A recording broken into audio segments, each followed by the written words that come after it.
Sejam bem-vindos ao evento de abertura do ano letivo da Escola Judicial do Tribunal Regional do Trabalho da 18ª Região, que integra o Plano Anual de Capacitação 2016 e é direcionado aos magistrados e servidores desta Corte. Em nome deste tribunal, agradecemos a presença de todos que prestigiam este evento. Diante da perplexidade quanto ao futuro, nada mais oportuno que iniciar as atividades letivas de 2016, trazendo um profissional que nos leva a refletir sobre as incertezas da vida, nos impelindo a tomar novas decisões e a escolher novos caminhos.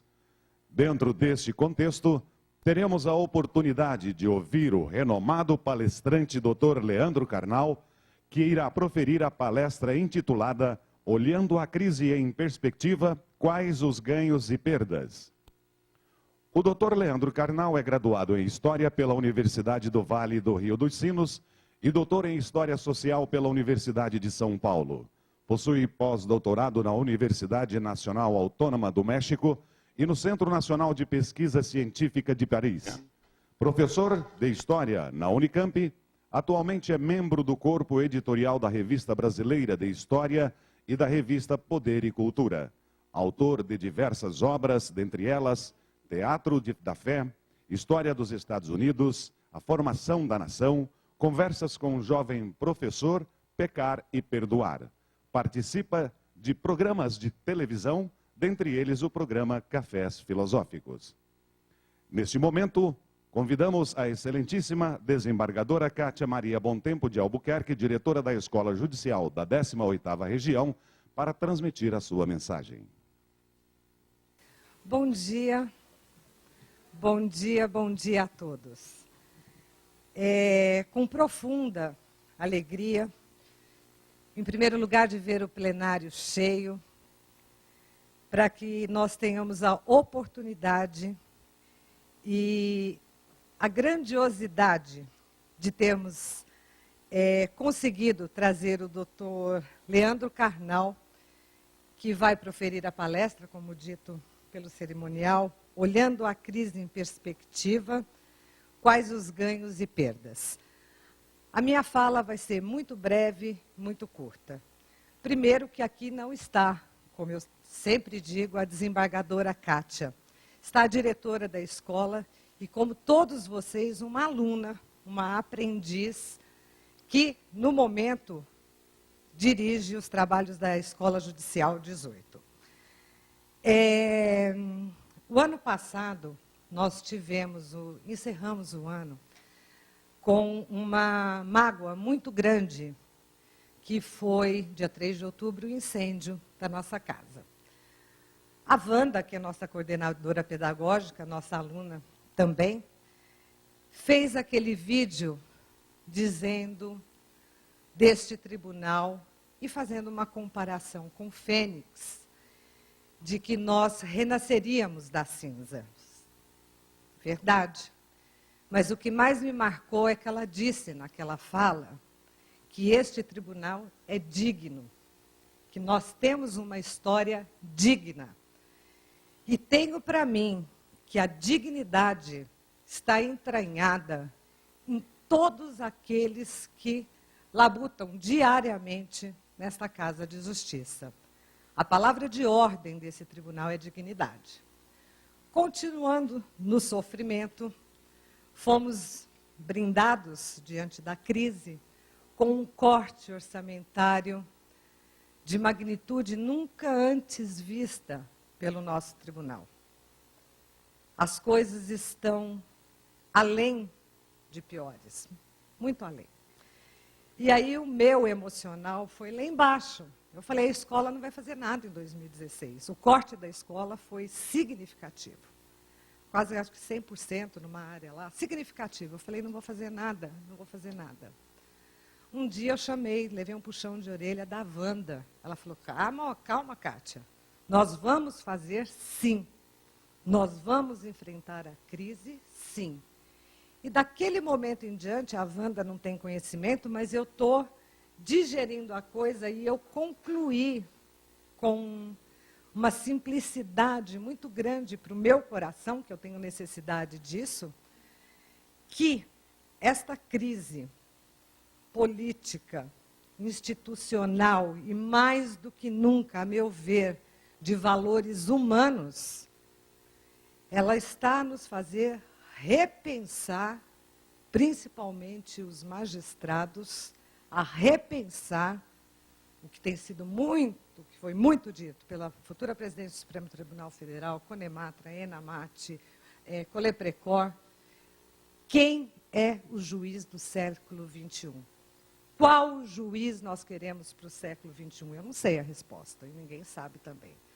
O que eu sei diante desta crise, desta situação, é que nós estamos vivendo uma era profunda de transformação, enorme.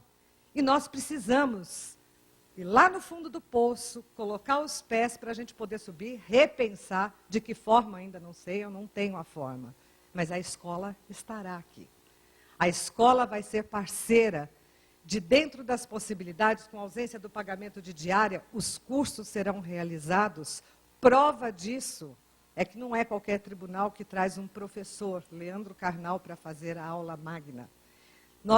Com isso, nós estamos dizendo a todos nós, a todos os nossos alunos, que nós vamos fazer e que 2016 será um ano maravilhoso e que nós vamos propiciar cursos capazes, ou pelo menos na tentativa, basta tentar, para poder fazer parte dessa transformação e que essa transformação será positiva. E que o juiz do século XXI vai brotar com o auxílio necessário e fundamental da escola judicial. Eu fui criada pelo meu pai e pela minha mãe com um dizer muito simples, que as piores e mais fortes tempestades, que a águia alça os seus melhores e maiores voos. E a escola judicial vai voar lá em cima esse ano. Nós vamos dar conta do recado.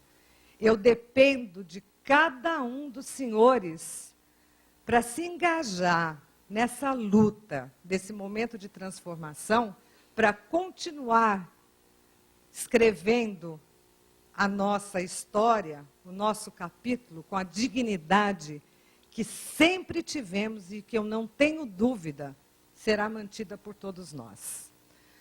O passado é a história, está lá atrás, nós temos que aprender com ele, vivenciar que crise sempre existe, etc, etc e tal, mas nós temos o nosso passado, a nossa história de dignidade.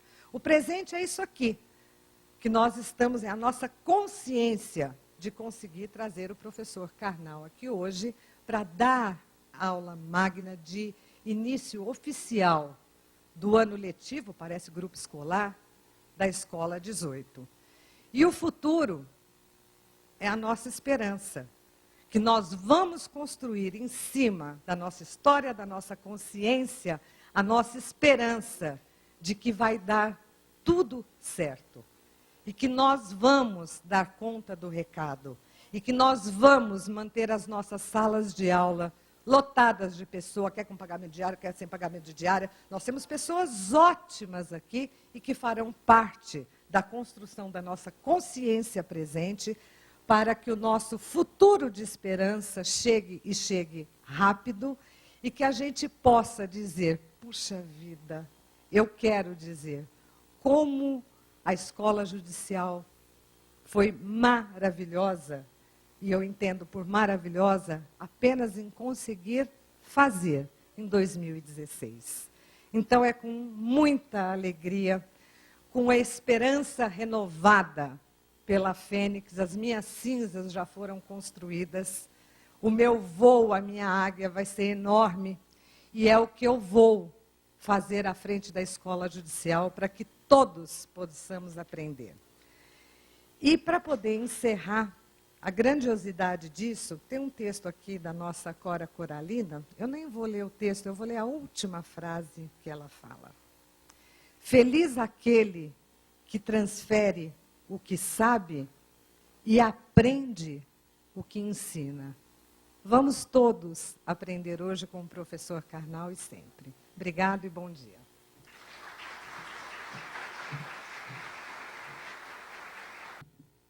Bom, então, a partir desse momento, atenção total ao nosso querido professor Karnal para a sua palestra. Bem, gente, eu agradeço tanto ao convite muito honroso, como também as palavras introdutórias da desembargadora. Já viemos conversando desde o aeroporto, para que eu sente neste tribunal tão importante, diante de pessoas tão ilustres, para falar de crise, para falar do momento que nós estamos vivendo, especialmente para jovens que não têm a experiência de crise que nós mais velhos temos. Porque os jovens, provavelmente, alguém que tenha hoje menos de 30, não tem memória de inflação, não tem memória de crise. E eu quero fazer exatamente perspectiva para vocês, diante do sentimento atual, importantíssimo, da palavra crise. Existe um senso comum que eu chamo de conversa de RH. Conversa de RH é uma raça muito específica, é um procedimento muito específico na humanidade. Este senso comum diz respeito à ideia de que haveria um ideograma chinês para crise, que combinaria crise e oportunidade. Não existe esse ideograma. Isso foi invenção de alguém numa palestra e não existe. Eu faço mandarim há 9 anos e perguntei ao professor qual o ideograma de crise. É crise mesmo, não tem nenhuma oportunidade em mandarim. Aliás, há vários ideogramas para crise. Mas a palavra crise, ela encerra reflexões muito importantes para nós, que eu espero compartilhar com os senhores. Para a gente tratar logo do que é difícil e depois ir para o que é bom. Eu gosto de seguir o conselho de Maquiavel. Faça todo o mal de uma vez e o bem aos poucos. O capítulo 18 do Príncipe.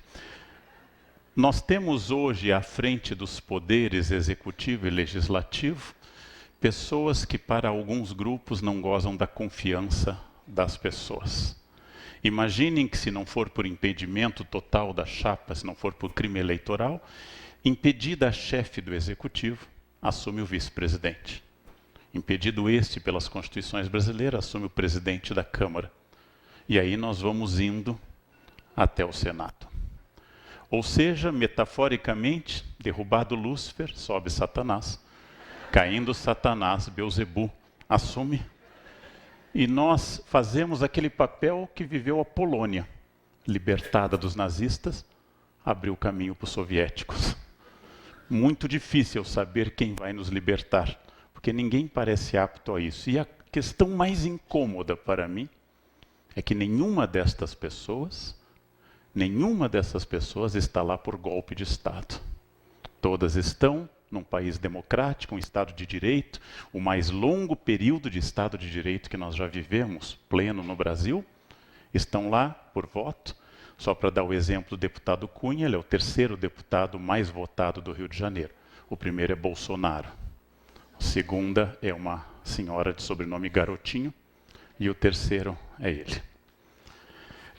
Eu olhei a lista dos deputados, porque eu cobro muito da minha deputada muitas coisas, para ver se ela tinha faltado às sessões, porque acabou de sair a lista de sessões, e descobri que o deputado por São Paulo, Tiririca, é um dos mais assíduos da Câmara dos Deputados. Tiririca é um exemplo de presença. Exemplo de presença. Bem, só que Tiririca fez uma mentira eleitoral. Ao ser eleito, ele disse: vote Tiririca, pior que tá, não fica. Ficou. Ficou. Isso é uma mentira eleitoral. As nossas lideranças não inspiram confiança de todas as pessoas, ainda que haja naturalmente controvérsias e ações em curso. Isto nos estabelece uma dificuldade específica que quando a liderança não inspira confiança, o sistema começa a entrar em colapso. Vivemos uma crise de lideranças no Brasil há bastante tempo. Temos tido poucos estadistas e muitos políticos.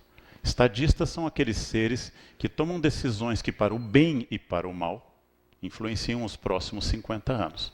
Foi o caso no século XX de Getúlio Vargas, foi o caso de Juscelino Kubitschek, foi o caso dos militares que, para o bem e para o mal, tomaram decisões sobre modelo rodoviário, legislação trabalhista, modelo educacional, que nós sofremos as consequências positivas e negativas até hoje. Quase todos os outros, com uma certa injustiça, planejaram o fim do mês. São mais administradores de almoxarifado. Faltou uma lata, tem que comprar e repor. Ou negociar com o partido quem vai ser o ministro da lata para conseguir fazer a reposição. Há uma crise de liderança e isto faz com que as pessoas se sintam perdidas.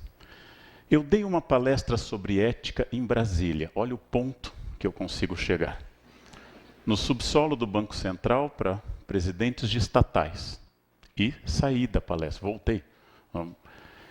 E os presidentes de estatais estavam na primeira fileira, de todas as estatais, e os altos funcionários atrás. E um deles veio me dizer um dado que eu acho muito importante, muito significativo. No apogeu das denúncias sobre a Petrobras, que vivíamos naquele instante da palestra, me disse um funcionário da Petrobras, a Petrobras acabava de atingir seu recorde histórico de 3,4 milhões de barris por dia. O que significa isso? Que apesar das denúncias intensas e profundas sobre a administração da Petrobras, os funcionários continuam trabalhando, continuam cumprindo seus deveres. E é um pouco aquilo que nos atinge. Apesar dos cortes, redobramos esforços. Apesar de tudo, estamos em plena capacidade de responder. E aquilo que eu disse a professores públicos há pouco tempo, se vocês querem se vingar do governo, se vocês têm ódio do Estado, tem uma vingança enorme. Deem aula, trabalhem. Porque uma nação educada é a maior vingança que eu posso ter contra o Estado. Se eu quero minar esse tipo de política, dê aula. É a maior vingança. Porque quando você não dá bem aula, você está fazendo exatamente o que é esperado de você. Manter as pessoas em analfabetismo funcional. Então, vamos pensar, vamos tirar essas coisas da cabeça, passou. Vamos pensar que a todo instante, os jornais que eu venho abrindo desde mais ou menos a crise de 2009 em diante, eles nos informam permanentemente problemas. Ler um jornal hoje é ter um problema de estabilidade psíquica. Vejam o seguinte exemplo. Todos os dias nascem milhares de crianças no Brasil, certamente dezenas de crianças em Goiânia, perfeitamente saudáveis. Mas ao nascer uma criança com Zika, que é um horror, é uma tragédia, o jornal coloca na manchete. O jornal jamais publica bebê saudável chega à luz em Goiânia. Jamais publica. Os jornais têm um compromisso em nos informar acerca do que é notável. E a média das pessoas acha notável o mal. 1 milhão de pais se sacrifica e é generoso e afetivo com os filhos. Mas o caso do casal Nardoni ocupa todas as manchetes. E jamais caso assim. Mãe dá o último pedaço de pão à filha. Jamais é publicado. Os jornais, sem exceção, nos trazem informações variadas sobre um mundo difícil. E aí nós temos a seguinte confusão. A primeira eu já toquei. Confundir a elite dirigente com o país. Esse é um equívoco. O país é formado por gente como nós, servidores públicos ou privados, que acordamos diariamente e pegamos nosso carro, ou ônibus, ou o metrô e ficamos lá o tempo todo. O país é formado por gente como eu, para quem janeiro significa IPTU e IPVA, abril não é mais outono, abril é imposto de renda. O país é formado por gente que, usando um verbo menos sofisticado, rala o dia inteiro. Então, nós confundimos a elite com isso, mas também confundimos o jornal com a realidade. Porque esta palestra aqui em Goiânia, e bem disse a desembargadora, que é difícil me trazer por um motivo, agenda. Eu sou uma pessoa simples, a minha agenda é muito neurótica. Eu sou uma pessoa fácil, mas a minha equipe é muito problemática. Então, não vai sair uma manchete em Goiânia dizendo, apesar do corte, escola judicial funciona perfeitamente e bem. Não vai sair essa manchete. Agora, se fosse fechada a escola judicial, sairia.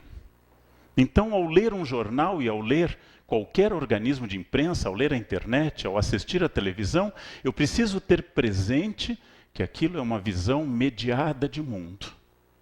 Que no período da prosperidade entre o governo FHC e Lula, ou no período atual de crise, nós continuamos acordando, nós continuamos namorando, nós continuamos casando, trabalhando e fazendo tudo o que sempre fizemos. Nós continuamos, malgrado tudo. Então, há uma crise evidente de segurança, naturalmente muito maior em São Paulo que em Goiânia. Goiânia é uma cidade tranquila, de mangueiras dando fruta o ano inteiro e de duplas sertanejas felizes o ano inteiro. Em São Paulo é um horror, gente. Estão assaltando nos sinais. Em São Paulo estão assaltando à luz do dia, é um horror. Nem cheguem perto, que está um horror. De fato, os índices de criminalidade em São Paulo subiram muito. Para a gente não se sentir isolado, subiram no Brasil todo. Temos um clima de insegurança profunda. Hoje, indo para o aeroporto de Congonhas, às 4h30 da manhã, pela Avenida Brasil, em cada esquina, eu parava, olhando para o lado. E dizendo, tem que dar palestra, não posso ser assassinado, tem que chegar ao aeroporto, tem que dar a palestra. Há uma crise de segurança.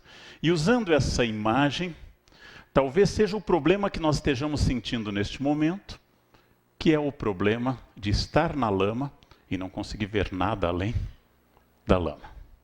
Quando eu estou afundado na lama, a minha visão vai ser marcada por isso.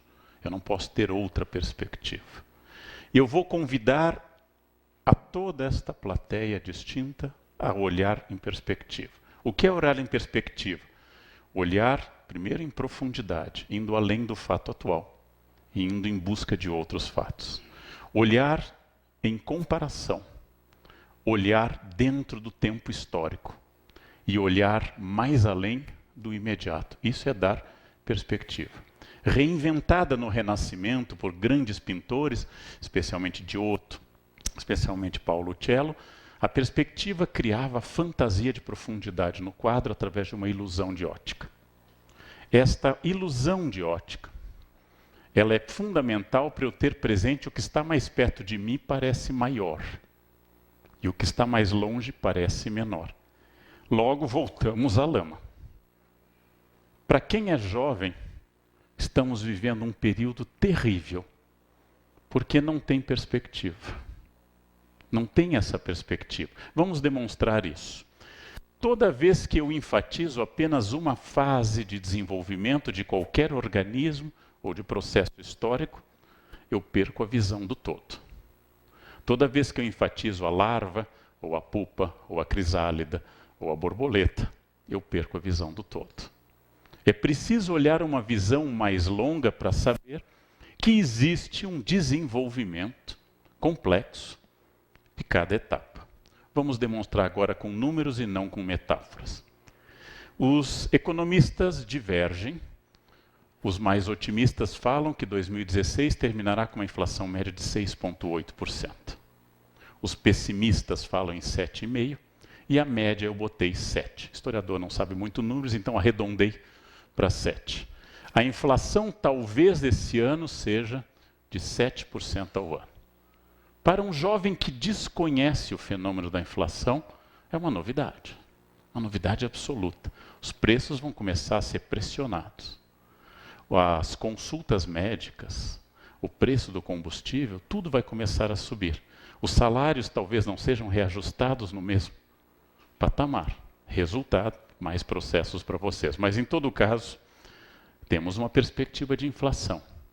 Se eu tenho 30 anos, ou seja, cheguei à vida produtiva adulta na década entre 2000 e 2010, eu tenho uma perspectiva nova.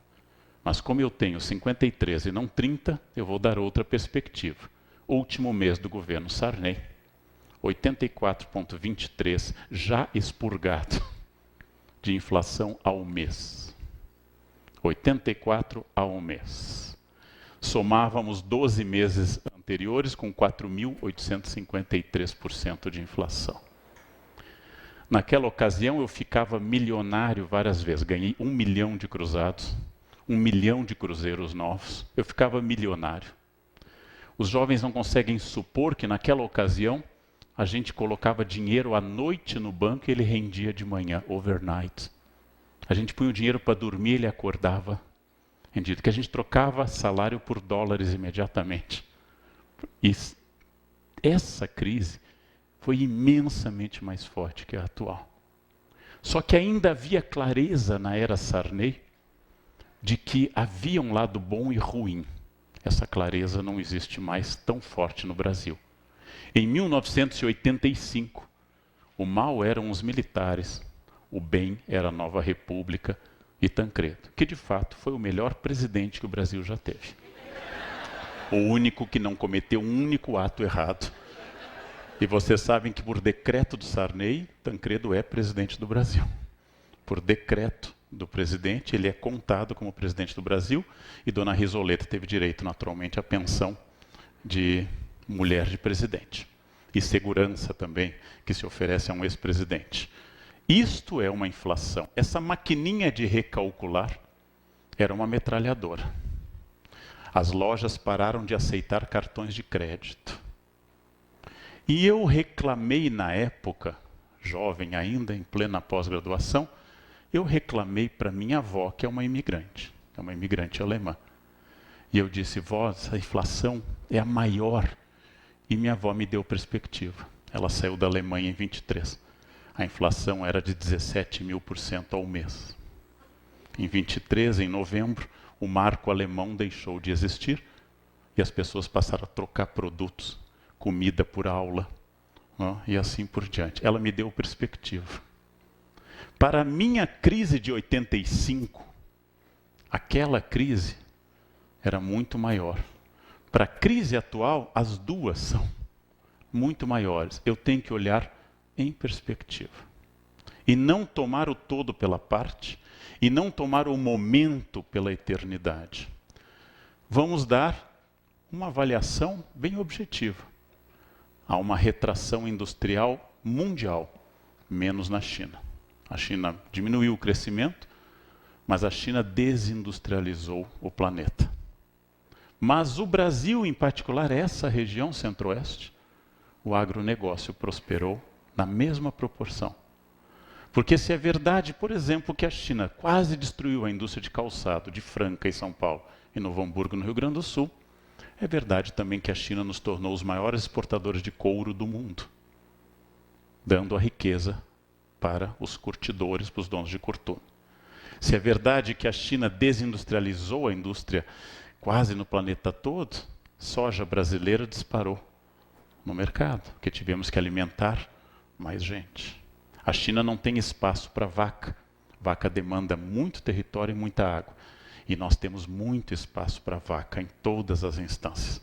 Em todos os lugares as vacas são absolutamente livres para existir no Brasil. A China não pode. Gado é muito dispendioso do ponto de vista da pegada ecológica e do território exigido. Eu posso, se eu for titular de um agronegócio, ver a década que começou em 2011, tecnicamente, como uma das melhores, porque o agronegócio continua crescendo. Ele vai sentir a crise, logo agora, mas ele continua crescendo. Ontem eu estive em Campo Grande, numa entidade ligada ao agronegócio, anteontem, e ele continua crescendo. Vamos pensar em perspectiva. Os dados do IBGE e a ONU permitem dizer que nunca antes na história do país nós tivemos uma distribuição de renda deste porte. Não é uma opinião política, é uma opinião técnica. Tanto aqueles que estão obrigados a mentir para salvar o governo, quanto dados objetivos de agências estrangeiras, mostram que a classe, especialmente a classe C, aumentou seu poder sobre a economia, e o efeito disso, que eu sinto por viajar muito, está nos aeroportos. O efeito disso está nos cruzeiros, pagos em 20 vezes. O efeito disso está no consumo. Gente que passou a virar verdadeiro sommelier, no sentido de consumir vinhos. O efeito disso está em todos os lugares. A classe C, em particular, aumentou muito sua presença. E quaisquer indicadores que eu tomo, independente da fonte, esse é da Getúlio Vargas e do IBGE, vai mostrar que a quantidade de miseráveis no Brasil, ou de pobres, diminuiu enormemente. Essa é uma excelente notícia. Que junto com uma outra, a diminuição da mortalidade infantil, foi quase uma revolução no Brasil em 20 anos. Esta nem tanto fruto do governo, mas da ação de gente como Dona Zilda Arnes e da Pastoral da Criança. Muito mais isso do que a ação do governo.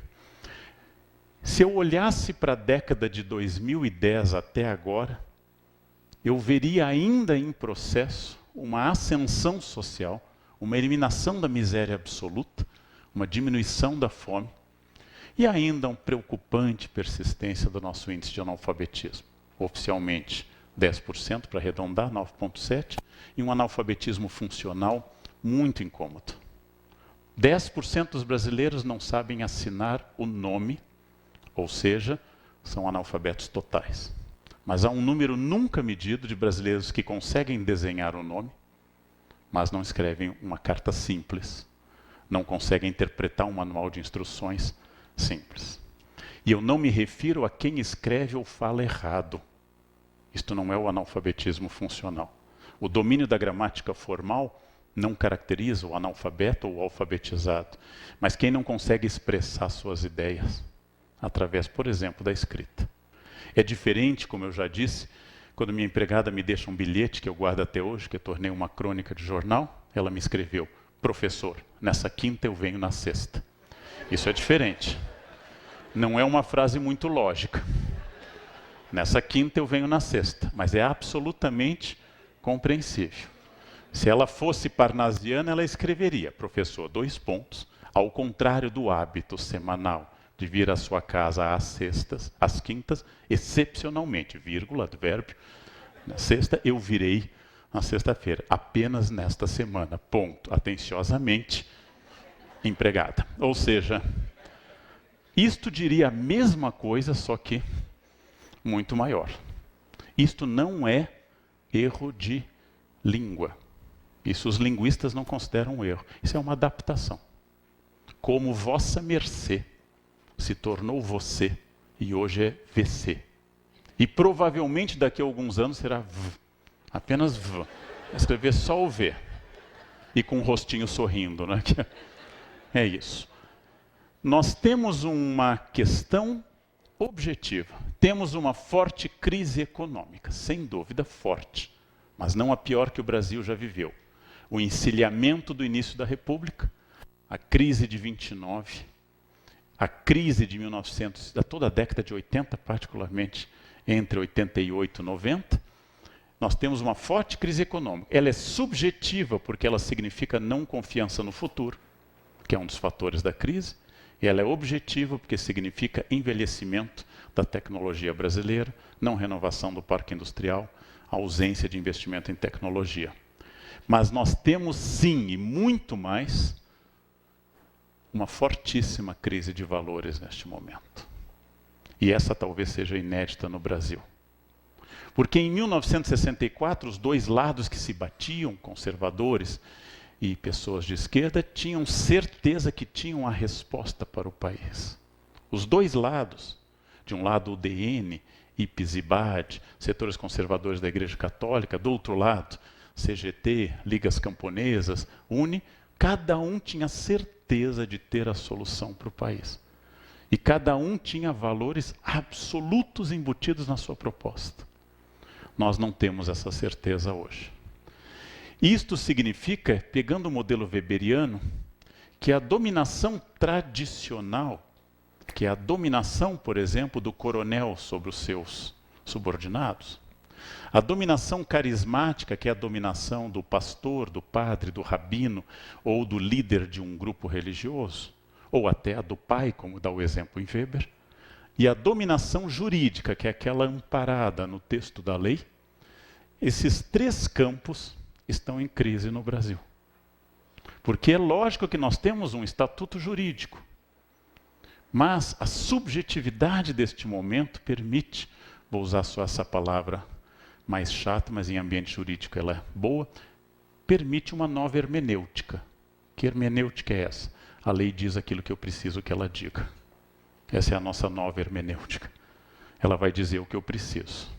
Vocês vão dizer que sempre foi assim. Talvez sim, mas há uma ascensão de um valor novo. Não há líderes carismáticos neste momento no país. E neste momento as formas de dominação tradicional, de exercício do poder, estão sendo contestadas estruturalmente. Querem uma boa notícia? Eu sou da opinião, como externo ao Poder Judiciário, que há poucos anos o símbolo do Poder Judiciário na imprensa era o juiz Lalau.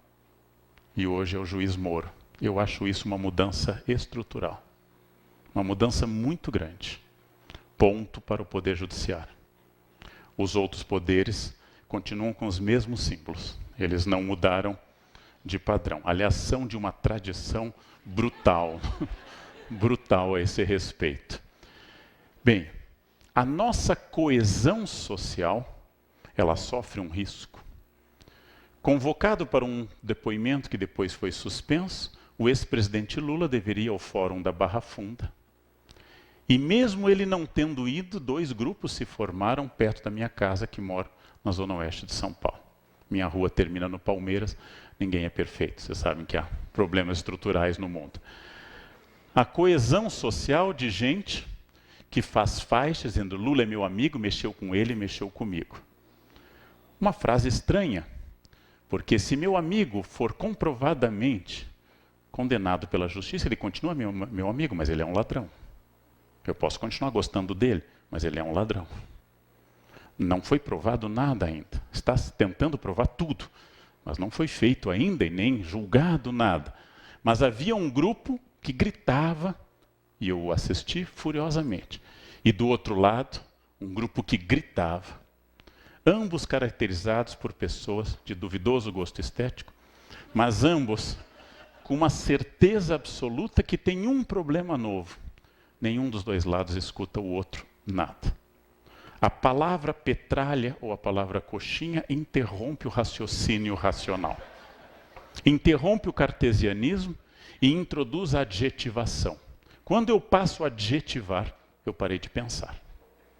É aquela fase da discussão que eu parei de pensar. Enquanto eu não estou adjetivando, eu ainda estou pensando. Quando eu estou ainda elaborando frase, eu estou pensando. Quando eu passo a gritar, seu ladrão, seu vagabundo, eu estou adjetivando. Aí parou o raciocínio. Uma discussão pode ainda ter raciocínio. Meu casamento anterior encerrou com uma discussão assim. Fui acusado na última fase de que eu deveria doar meu coração para a ciência, porque é raro o caso de um coração sem uso. Eu respondi, neste caso, amor, você deveria doar o cérebro para que o avanço fosse duplo. Né? Essas amabilidades terminaram no juízo, mas foi assim. Né? Quando eu estou irritado, eu começo a dizer a verdade. Né? Então, é isso. Estes dois grupos em choque, e eu não consigo ter clareza sobre os argumentos dele, eles têm um problema que, para mim, que sou professor, é um problema estrutural. E o problema deles é que não há diálogo algum, de espécie alguma. Eu não duvido dos direitos e defendo o direito de protesto como um dos grandes ganhos da democracia. Porém, quando eu paro de escutar e bato panela, eu fico preocupado. Eu tenho que escutar e redarguir. Discordo do que você disse. Você está equivocado. Ou, como se diz no Senado, Vossa Excelência é um ladrão. Não, é Vossa Excelência que rouba mais tempo. Eu gosto daquela discussão em que as pessoas ainda estão conversando. Eu fico preocupado quando as pessoas param de se ouvir. Eu fico muito preocupado. Porque há exemplos de países onde isso aconteceu, que é a Síria, onde ninguém ouve ninguém. Parece que é o inferno do terceiro mundo. Fraqueza da ideia de debate, incapacidade de uma discussão racional. Parece que temos todos os problemas. Para dar perspectiva agora geográfica, já que eu dei histórica, eu vou dar uma breve olhada em países de primeiro mundo. Países como o Japão, que com um território pequeno, população grande, 127 milhões de habitantes, está entre os maiores PIBs do planeta. O Japão é um país desenvolvido, importantíssimo na área tecnológica. Estive lá o ano passado e fui apresentado a essa epidemia japonesa, hikikomori. É uma espécie de agorafobia, ou seja, fobia de não sair à rua, fobia, medo de sair à rua. E uma parcela importante dos jovens japoneses está trancada em casa, olhando para a internet e não consegue mais sair do quarto. Agora, em grego, é praça, agorafobia é o medo da rua, é um pânico, é uma síndrome de pânico muito paralisante, terrível para quem tem. E isso está se multiplicando num Japão que não tem problemas sociais, que é um dos países mais éticos do mundo, que é um país onde as pessoas deixam a chave no contato do carro na rua. Elas deixam. E eu sou testemunha disso. É um país que não tem lixeiras na rua, porque você deve botar o seu lixo em casa, para que a prefeitura não tenha que pagar 2 recolhimentos de lixo, o da rua e da sua casa. Os japoneses acham um horror botar lixo numa lixeira pública, porque você já tem um recolhimento em casa. Seu lixo é seu e será levado até a sua casa. O ano passado, no Japão, uma aluna minha esqueceu no trem-bala a sua bolsa, ficou na estação, esqueceu, e o trem partiu. Ela se desesperou, passaporte, dólares, e ela gritou para a guia, a minha bolsa, e a guia, não se preocupe, o trem volta. Estávamos em Kyoto, o trem foi até Osaka, e voltou, a bolsa estava lá. E a aluna gritava, a bolsa está aqui, a guia, mas claro, quem iria pegar? A guia não entendia que aqui pegam até o trem na licitação, né? Ela não conseguia entender isso. O Japão é o país mais ético que eu conheço. O Japão é um país onde não há furto, praticamente não há roubo. Existe uma máfia, mas ela não se ocupa desse varejo, não se ocupa dessas questões. É uma máfia violenta e acusar, mas não se ocupa disso. O Japão eu conheci o ano passado bares, chamado Cat Café, onde as pessoas pagam para poder fazer carinho em gatos. Como o japonês quase nunca tem bicho de estimação em casa, que as casas são muito pequenas, ele passa muitas horas fora, ele não tem bicho de estimação. Então ele paga para fazer carinho em gatos. Eu fui a um desses lugares. Você paga para poder alisar gato. É um grau de carência espetacular. Espetacular. Isso aqui é um cat café. A cara das duas senhoras demonstra que este é o único gato que elas poderão alisar. Provavelmente está ali toda a perspectiva de gato delas. Essa foto é minha. E, aliás, no fundo está a minha aluna, não é a da bolsa. É muito simpático conhecer isso, os animais em geral, e também os gatos. É muito simpático conhecer isso, mas significa que em países onde não há problemas graves de ética, apesar de haver escândalos de corrupção no Japão, comparados conosco, esporádicos, e quando se descobre um esquema de corrupção, geralmente o político se suicida. Aqui seria um genocídio profundo, né? Despovoaria o país. Mas há problemas humanos que nos dão essa perspectiva. Que num país como o Brasil, de violência social profunda, de desigualdade econômica que melhorou, mas ainda é notável, com defeitos estruturais que são as poucas coisas que me irritam de fato, que me tiram do sério, como o racismo. Racismo é uma das poucas coisas que me faz descontrolar. Aliás, as pessoas ao meu redor sabem disso, que o gesto racista me leva a uma voadora no peito não metafórica. Não é uma metáfora. Um país com estes problemas que nós temos, a taxa do Japão de suicídio é 50 vezes maior que a brasileira. É muito curioso isso. Seguida do Japão, nós temos a taxa da Suécia, que também é um país, como diz o Falabella, todo mundo é loiro, por que alguém se mata, né? A Suécia é um país de todo mundo é loiro e não há problemas estruturais. Na Suécia, graças ao seguro-desemprego e ao welfare state, estado do bem-estar, você pode não trabalhar o resto da vida e ficar vendo a neve cair. Segundo a ONU, um país que tem taxa zero de suicídio é o Haiti. Eu tenho a dúvida se nenhum haitiano se mata, dada a concorrência com a natureza e com as guerras, ou não há registros formais disso, que é possível também. Mas eu estou dando perspectiva a vocês para dizer que o mal que nós queremos resolver no país, como crise econômica ou crise moral, não produzirá o paraíso, porque o paraíso nós fomos expulsos dele e não há volta. Não há volta. Eu posso ter dito ao ser expulso, ou Adão pode ter dito em nome da humanidade, I'll be back. Ele pode ter dito isso, mas não há volta. Quando eu digo no meu livro Pecar e Perdoar que errar é humano, eu não estou usando essa frase de vó, de senso comum. Estou dizendo que o que nos definiu como seres humanos é o erro. No primeiro grupo humano formado diretamente por Deus na tradição judaico-cristã, feito ali dentro da empresa, a empresa que se chamava Éden Limitada, feito ali, funcionários da casa, um do pó, outro da costela, tirado um funcionário do outro, e o código de ética tinha apenas uma regra, ela foi quebrada.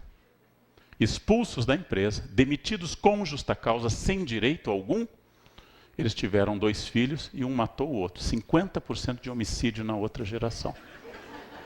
Esta é a primeira família humana, a mais próxima do Criador.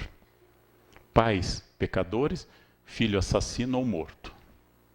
Bem, esse é um café. Esses gatos um pouco depressivos que ficam na porta dizendo venham carentes ou pessoas com 1 ou 2 arrobas acima do modelo. Eu vou falar de um modelo de uma comédia que eu recomendo aos senhores, um filme que eu vi há pouco, Que Mal Eu Fiz a Deus, Qu'est-ce qu'on fait au bon Dieu, em que uma família burguesa típica da França tem que enfrentar um desafio. Essa é a família burguesa. Os filhos decidem casar com cotas. Uma filha casa com um islâmico, outra filha casa com um judeu e a terceira casa com um chinês. Eles têm apenas mais uma filha. E é um casal católico. E esta é a reação deles no casamento diante das festividades da outra família, gritando ou cantando. Quando a última filha casa, ela informa aos pais felizes que vai casar com um católico. E os pais felizes é um africano de ascendência católica, como muitos africanos ocidentais. Então surge o que eles dizem no filme ser a família Benetton. Surge a família Benetton. As 4 filhas burguesas de um casal conservador casam com praticamente todos os grandes grupos minoritários da França. Ainda que eu tenha dúvida se hoje classificar um islâmico na França de minoritário é matematicamente válido. Mas casam com esses grupos. E o casal é desinstalado da sua zona de conforto. O casal é submetido a uma crise. Esta crise é que, se todas tivessem casado com franceses católicos de ascendência francesa, a família não seria obrigada a repensar valores. E o mais interessante do filme são como esses preconceitos vêm à tona, por exemplo, quando ela apresenta o noivo aos pais. Os pais dizem uma frase politicamente incorreta. A primeira coisa que por que ela está entrando com uma nobrista?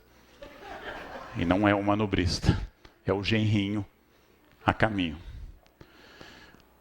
O que é fascinante no filme, que o único casamento católico do filme, o filme é divertido, o único casamento católico do filme, ele tem o pai, naturalmente, da noiva, mas tem o pai do noivo, que é um elemento da elite ocidental africana profundamente racista em relação aos brancos europeus. E o pai vai descobrir pela primeira vez que ele também é alvo de racismo. Um racismo de vetor contrário. Racismo de vetor contrário. Então essa questão faz com que todos tenham que repensar seus valores. O filme é politicamente incorreto e muito divertido, talvez por isso.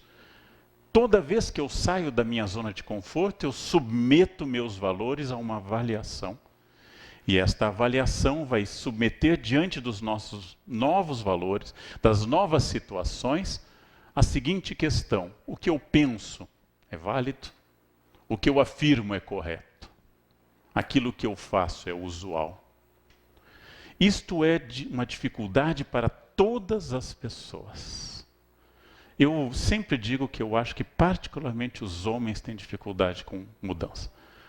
O homem casa por 2 motivos básicos: televisão e comida. Tendo essas 2 coisas, um homem vai às bodas de ouro fácil, né? O IBGE revela em 2010 que quase 75% dos divórcios litigiosos do Brasil são de iniciativa feminina.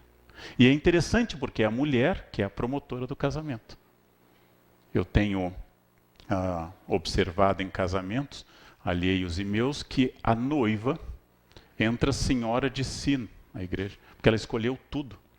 Escolheu as flores, a música, a decoração, até o vestido da madrinha. O noivo entra espantadíssimo com aquilo.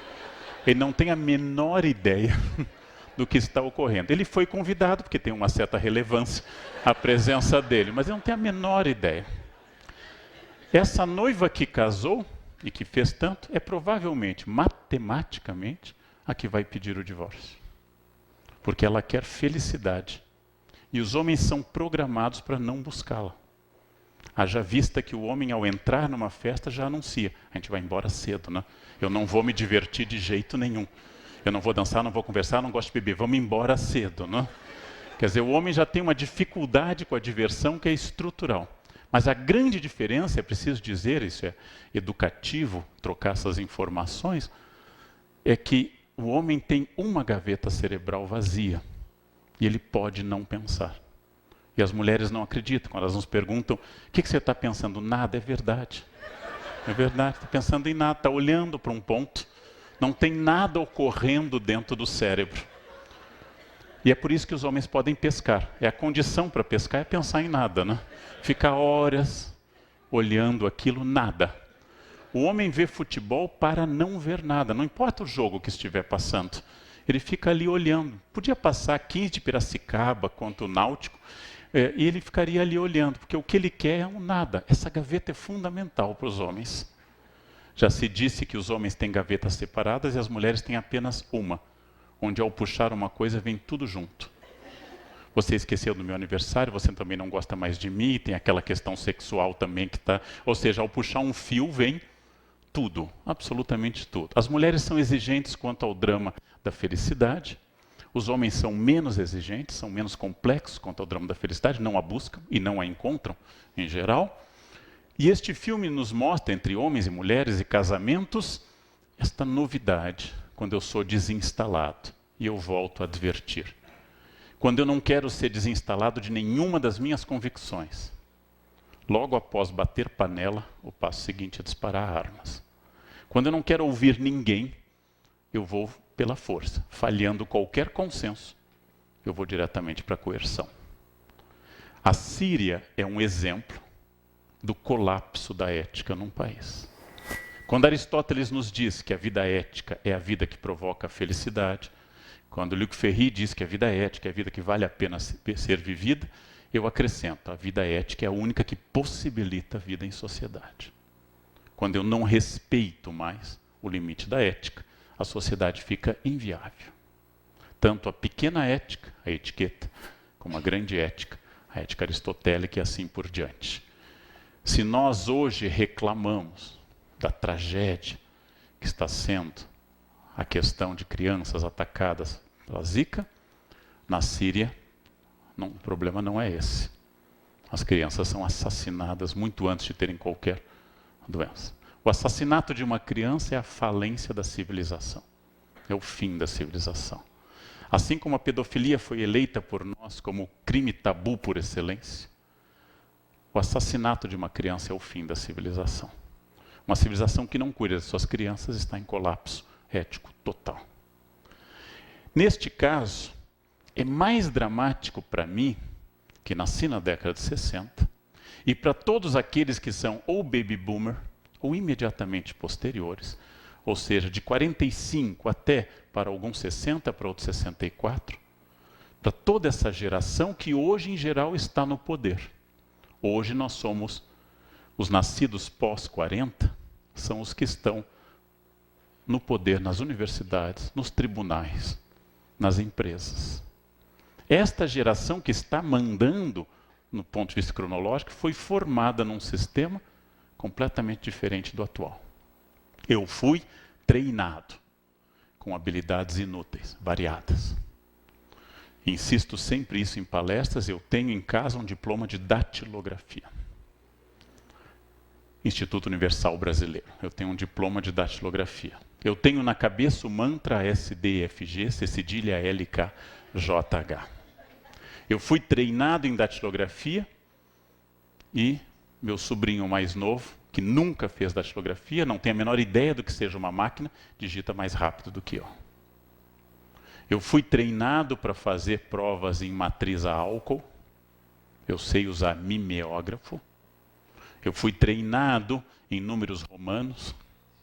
Eu tenho muitas habilidades inúteis para um mundo em que é mais importante a distinção do tipo de cabo. Porque se você perguntar a uma senhora de 65 anos, o cabo é HDMI, ela não tem a menor noção de que língua seja essa. Porque toda pessoa de idade fica tentando, metendo o cabo, até achar um que caiba ali. Eu fui treinado para uma coisa que ficou para trás e sou apresentado a essa nova fronteira e em mim se reforça a sensação de crise. Ela é maior entre os mais velhos. Porque a crise provavelmente é também, além de econômica e política, é também psicológica. No sentido de que eu não fui preparado para essa sociedade. Eu não fui preparado para este mundo. Eu sequer consigo ver com clareza quais são as imagens que eu tenho que mandar junto no WhatsApp. Então eu fico botando imagens e mandando. Eu não tenho muita noção, é um sinal de idade. Os jovens colocam o rostinho correto. Eu fico botando aqueles rostinhos, até porque não consigo ver com clareza na tela. Então fico mandando isso. E a gente tem que se adaptar porque nós aprendemos tecnologia com sotaque. E os jovens nasceram falando essa língua.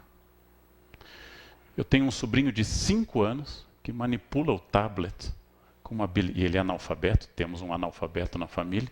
Ele ainda é analfabeto, apesar de conseguir ler sílabas, ainda não faz a alfabetização de fato. E ele está com uma habilidade no tablet impressionante. Muito maior, com certeza, que a minha. E essa capacidade vai formá-lo para um outro mundo. E, naturalmente, para valores distintos, porque a crise trouxe à tona esse choque de valores, de sistemas, de contraposições. Que valores são esses? Toda crise obriga a avaliar. No momento que eu estou em crise, numa relação pessoal, num emprego ou num projeto de vida, eu passo a perguntar se aquilo é válido, quais são os fundamentos daquilo e se eu quero levar adiante. Logo, é um momento muito importante. Porque durante a prosperidade ninguém avalia. E aí eu vou dar um significativo ponto para a gente refletir. Todos os escândalos políticos que estão em curso ou morais, todas as questões que vão de filhos, extra-casamento de ex-líderes, até escândalos em empresas, todos existem há mais de 15 anos. Todos. Só que a prosperidade impedia que nós os víssemos. E nós não víamos isso, porque está funcionando. No momento que parou de funcionar, a administração e a economia se retraiu, respondendo a uma crise mundial, mas também respondendo a ações políticas concretas, nós passamos a questionar. Passamos a questionar essas coisas. Da mesma forma que Maria Antonieta na França não foi nem um pouco mais alienada que todas as rainhas que vieram antes dela. Porém, ela estava no momento errado. Crise, Revolução Francesa. Suas antecessoras, como a Madame Leszczyńska, que foi a polonesa que casou com Luís XV, ou como a princesa espanhola que casou com Luís XIV, elas foram tão alienadas, tão vazias, como toda a elite da nobreza francesa. Só que era um momento de prosperidade. E a crise do século XVIII fez avaliar, e Antonieta teve a cabeça cortada porque fez como todo mundo fez, mas fez no momento errado. Neste momento de retração da economia chinesa, eu gostaria de saber algumas medidas que ex-presidentes tomariam neste momento. Porque a crise é grande. E ela nos obriga a sair dessa zona de conforto. Essa zona de conforto que é a maior armadilha que o ser humano tem, que é a zona em que eu me acomodo, que é a zona em que eu encontro um lugar que não me causa mais desafios, e todos os seres vivos buscam por natureza a zona de conforto. O ser humano é o único animal que corre por prazer. Os animais só correm para acasalar ou para caçar ou para não serem caçados. O ser humano é aquele que fica correndo em esteiras, olhando para a televisão ou para a parede. Nós buscamos zonas de conforto, e essas zonas de conforto nos agradam, e essas zonas de conforto nos iludem, porque elas produzem nas pessoas a sensação que acabou, a sensação que não precisa fazer mais nada. E aí eu sou desinstalado dessa espécie de sono dogmático, como diria Kant. Nada melhor que um sofá que lhe abrace. Nada melhor. Não sei porque o sofá é ainda mais gostoso que a cama da gente. E comer no sofá, aquilo que enlouquece mães e esposas, é uma delícia. Comer no sofá, pipoca, espalhando um tapete pelo chão de pipocas. Essa é uma zona de conforto. A zona de conforto é aquilo que me agrada e que me impede de agir além.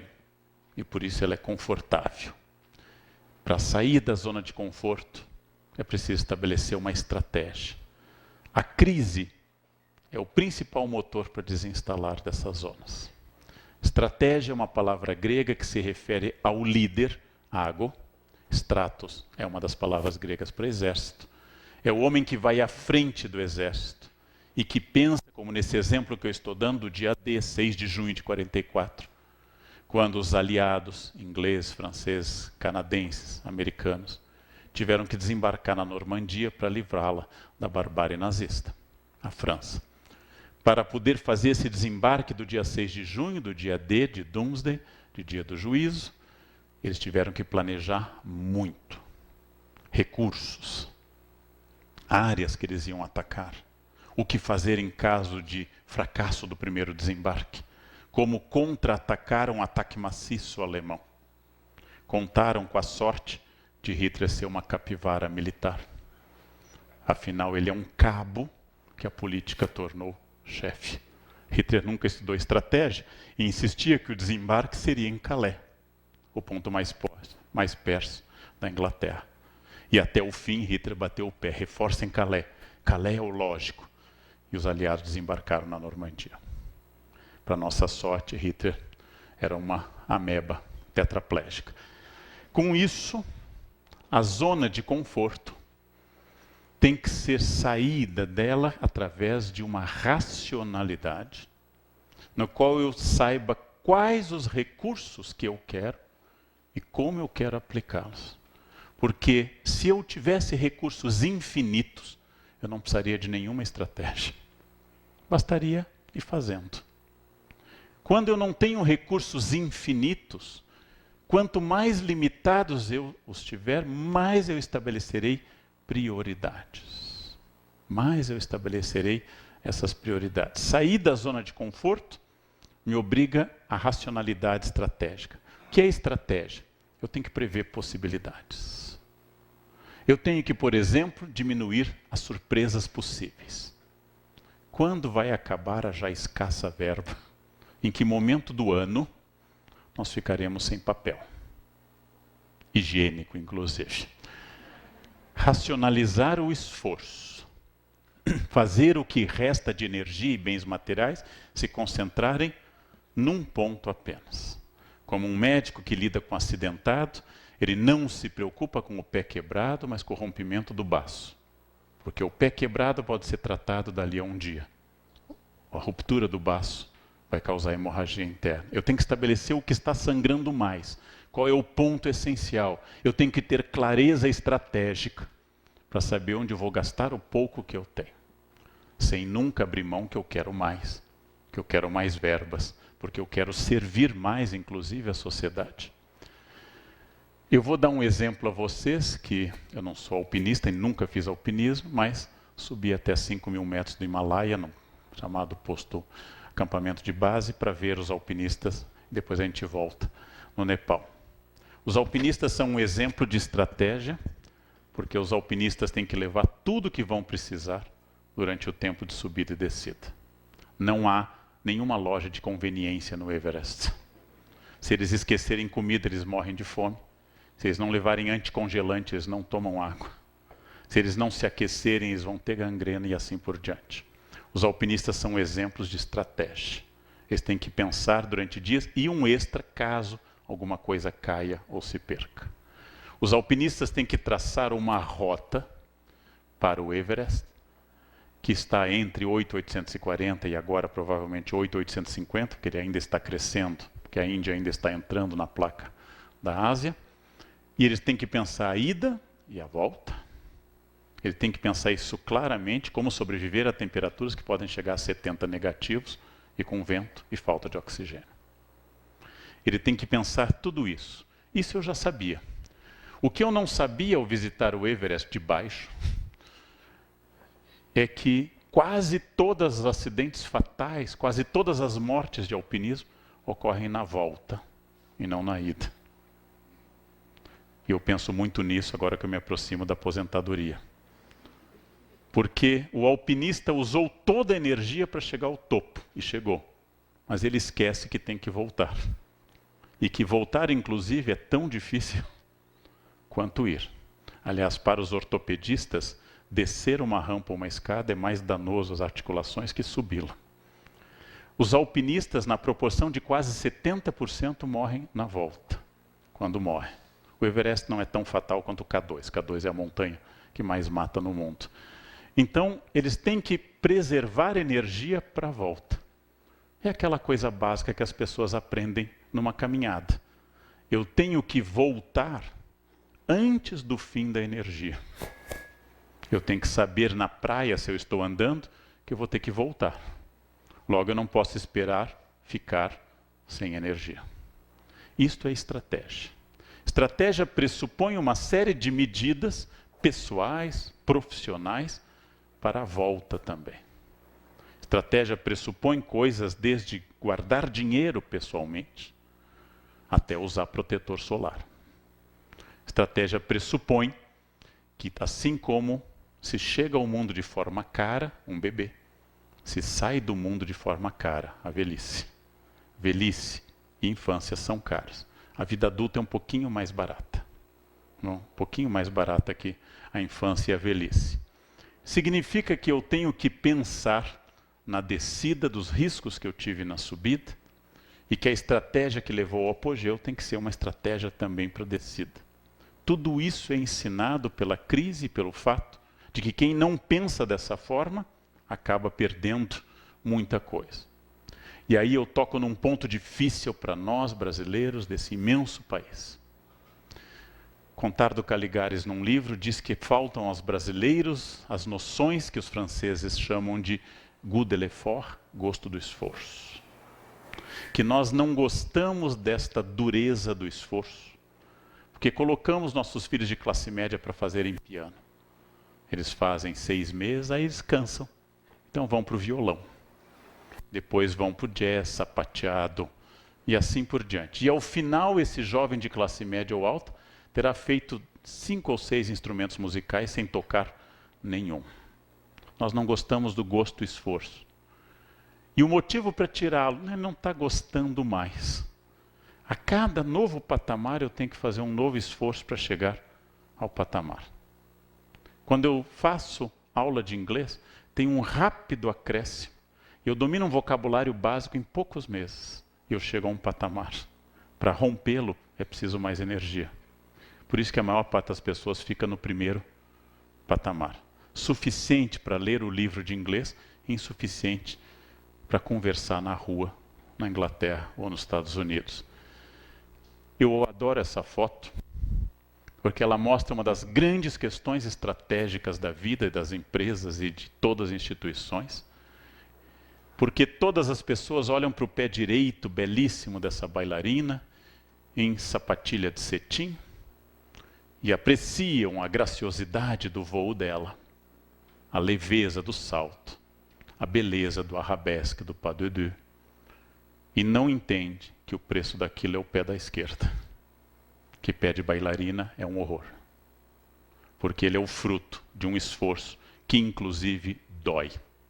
Para ela chegar a esse ponto, ela tem este ponto aqui. Para eu tocar violão, eu tenho que passar da fase da pestana, que é um desafio. Para tocar piano, eu vou aprender a clave de Fá. Eu vou aumentar meu conhecimento, vou ter coisas mais complexas. Para aprender uma língua também. Para crescer profissionalmente, eu tenho que saber que isto é a coisa mais importante de qualquer estratégia. Não existe possibilidade de vitória sem esforço. Eu tenho uma raiva particular quanto às pessoas que dizem que eu tenho facilidade. Desde a escola primária, que eu ainda fiz primária. E diziam assim, nossa, você tem jeito. Eu tenho raiva disso. Porque se eu tivesse jeito, eu não teria precisado ficar tanto sábado, tanto domingo sentado, estudando. Se eu tivesse jeito, eu abriria os livros e naturalmente aquilo entraria. Nossa, você tem muito jeito com línguas. Eu sei. Foram meses indo em janeiro para fora para estudar. Se eu tivesse jeito, eu assistiria um filme e já entenderia com clareza isso. E eu passei a entender que jeito é o nome que os preguiçosos e os vagabundos dão ao esforço alheio. Sorte é a classificação que todo vagabundo diz daquilo que alguém fez por esforço. Nós tendemos a achar que as pessoas têm vocação e eliminamos a ideia do esforço. Eliminamos essa ideia. Tudo é esforço.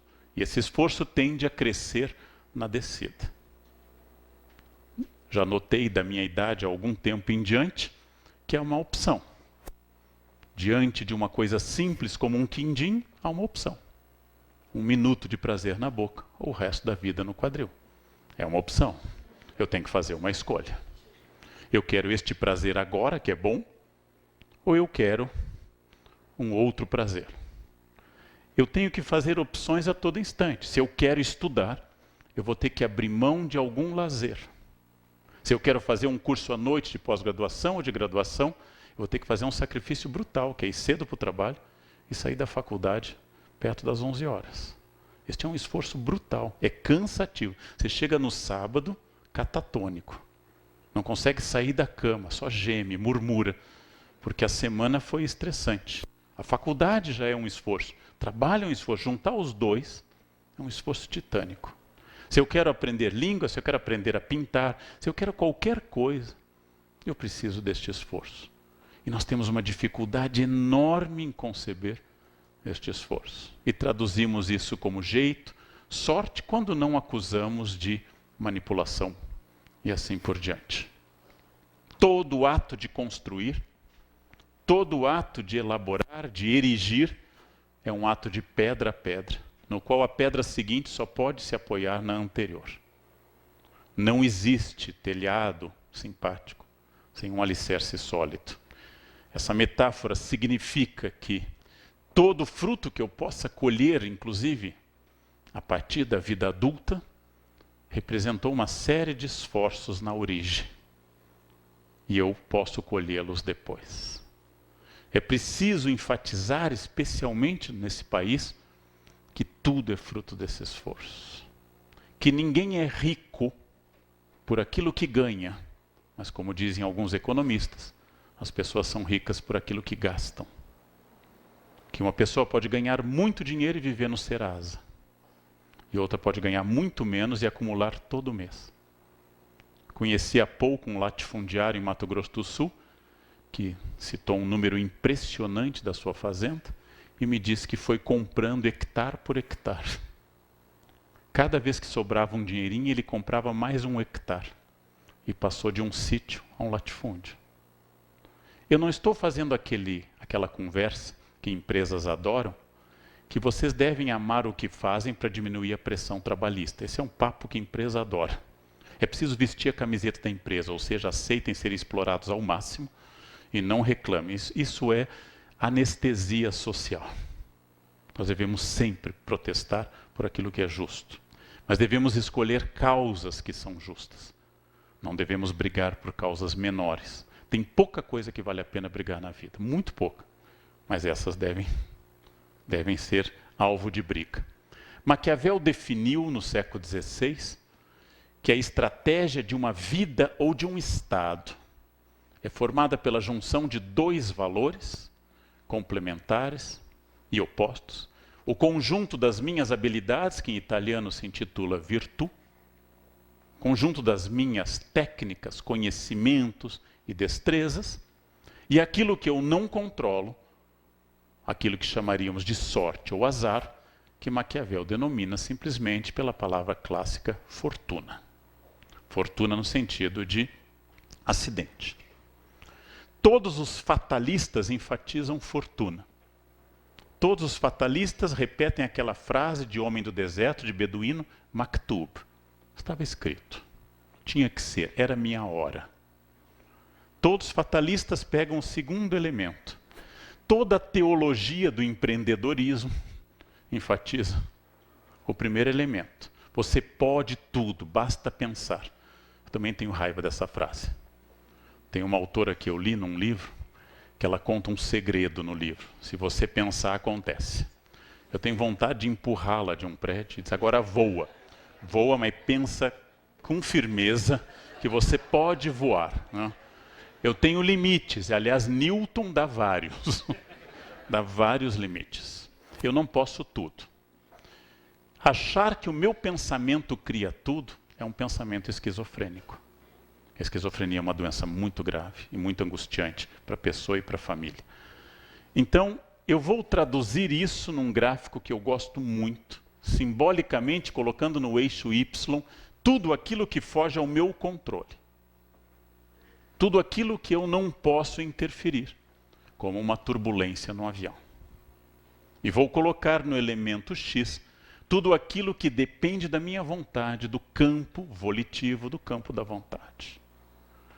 E eu vou definir que a vida de uma pessoa, ou a ação de um tribunal, ou o esforço de um país, é sempre uma curva tensa entre o que eu não controlo e o que eu procuro controlar.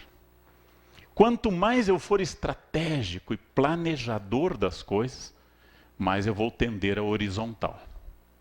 Quanto mais eu deixar a vida me levar, a vida leva eu vou ser vertical.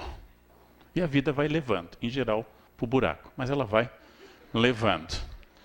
Diariamente eu tenho que enfrentar um desafio que é a adversidade dos outros, aquele que Sartre define como nosso inferno. O inferno são os outros. A meteorologia e outros problemas. Eu sou um especialista em aviões, por vários motivos, por pegar muito, e é uma das coisas que eu mais faço, é aconselhar pessoas durante crises do avião. Uma senhora há pouco tempo, que o avião deu uma queda brusca para Ribeirão, ela gritou, minha Nossa Senhora Aparecida, só a senhora, padroeira da aviação, a Nossa Senhora de Loreto. A senhora tem que ir no departamento correto, porque senão o atendimento esbarra, né? Vai o ofício para a Nossa Senhora Aparecida, ela lê. Ela disse, não, meu filho, isso aqui tem que carimbar lá no protocolo primeiro, é para Nossa Senhora de Loreto. Então, vocês já sabem quem é devoto de santos, Nossa Senhora de Loreto é a da aviação. Há mais tempo, eu contei até num café filosófico, eu vivi a primeira experiência de arremetida. Ele tenta pousar em Congonhas e não consegue. É o maior teste para a força do seu esfíncter que você pode viver. É um teste dramático. Dramático. É preciso muita hombridade para manter tudo, né, intacto.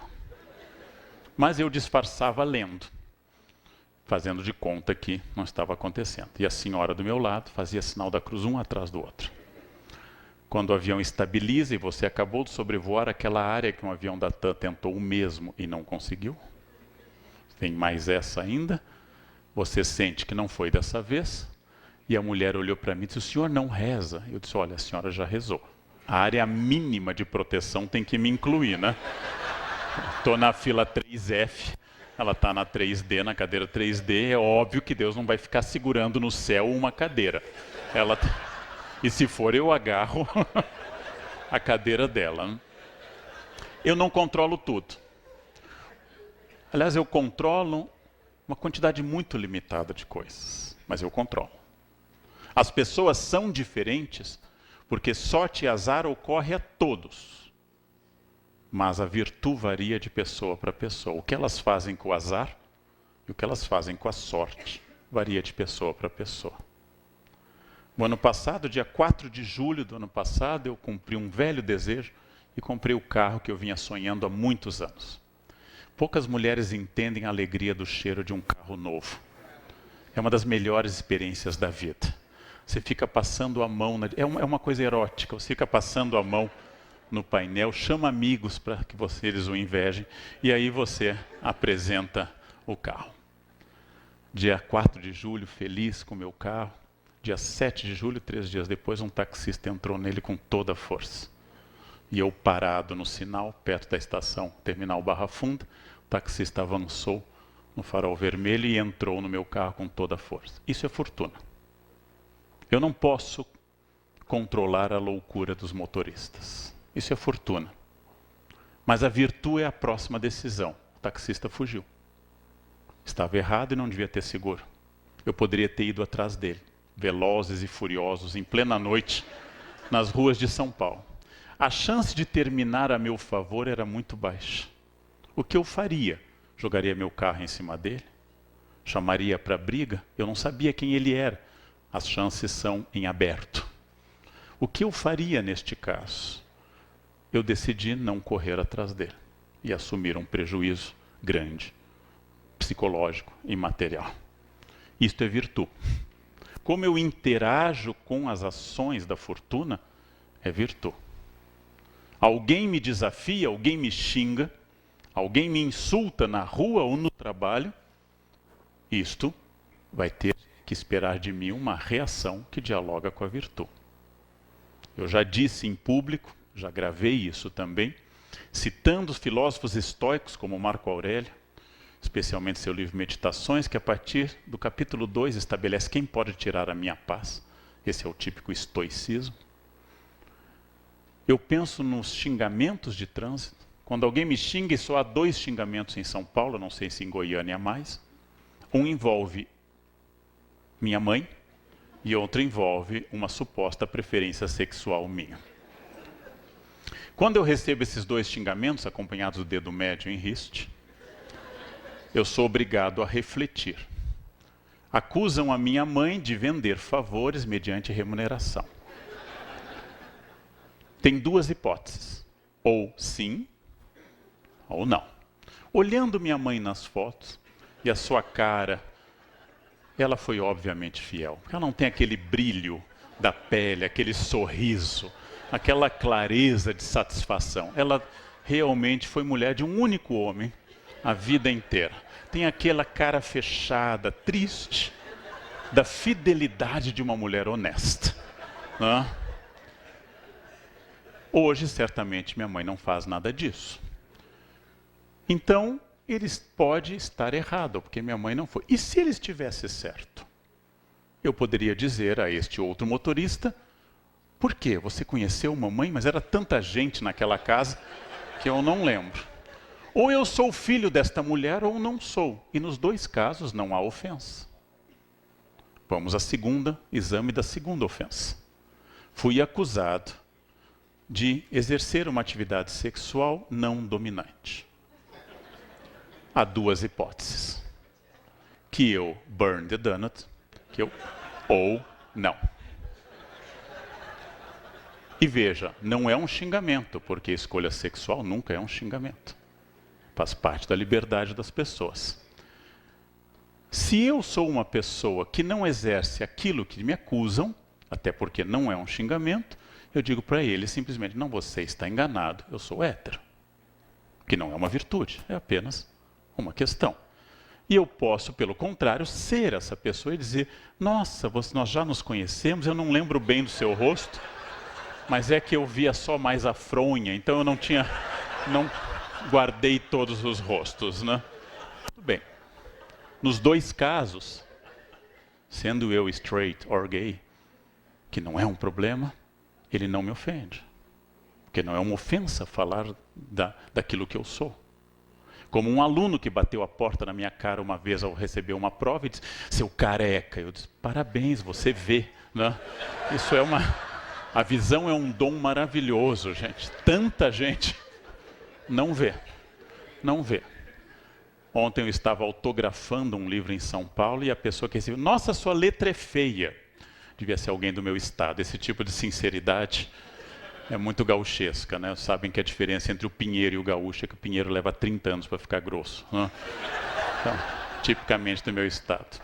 Eu contei aqui para as colegas da escola judicial que fizemos uma reunião da turma de formandos e uma colega minha gaúcha, que não me via há 30 anos, disse, mas bah, como tu envelheceste, cara. É bom, né? É simpático ouvir isso. Eu respondi como paulista refinado, já você continua a mesma, né? Você é mais paulista, a mesma vaca que era antes, né? Bem, só posso me ofender numa condição estratégica, é concordar com a ofensa. Só posso me ofender se a pessoa ao dizer aquilo tocou num ponto que me dói e que eu não aceito. E aí o problema não é da pessoa, ele é meu. Os budistas lembram que quando eu atiro uma ofensa em alguém, é uma brasa viva, que pode queimar ou não a pessoa. Mas em 100% dos casos, queima a mão de quem atira. A ofensa nunca é uma ofensa para mim. É sempre uma ofensa minha. Ou como lembram os psicanalistas, qualquer homofobia é sempre o choque entre dois homossexuais. Um que exerce a sua opção e outro que não consegue exercê-la. E a odeia vista no outro. Porque um homem hétero adoraria que todos os homens fossem gays, para que seu mercado se ampliasse. E, enfim, ele se tornasse uma pessoa gostosa por número, por matemática, por falta de opção. Porque, como lembra Nelson Rodrigues, quando uma mulher feia é fiel ao marido, não é mérito.